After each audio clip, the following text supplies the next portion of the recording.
Hi guys.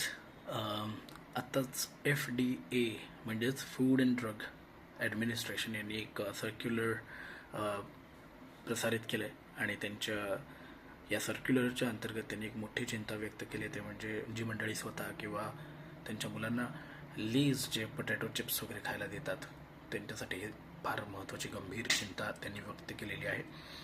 बऱ्याचदा आपण आपल्या मुलांना सर्रासपणे भूक लागली म्हणून किंवा प्रवासाला चाललो आहे म्हणून पोटॅटो चिप्स घेऊन देतो आणि ते खातातही मोठ्या आवडीने. परंतु या पोटॅटो चिप्समध्ये अत्यंत घातक पदार्थांचा वापर केलेला असतो ते बनवताना, आणि त्या अनुषंगाने ते डेंजरस सिद्ध झालेले आहेत.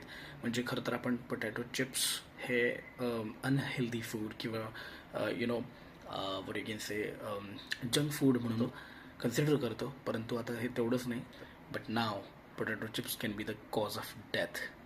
सो या FDA च्या सर्क्युलरनुसार आणि या शॉर्टच्या माध्यमातून मी एक आपुलकीची काळजी मी आपल्यासोबत शेअर करतो की जर आपण देखील स्वतः किंवा आपण आपल्या मुलांना जर पोटॅटो चिप्स अगदी रेग्युलर बेसिस म्हणा किंवा रेअरली का होईना देत असाल तर ते संपूर्णपणे बंद करून टाका. Be aware of it and make people aware about this. Take care of yourself. Bye.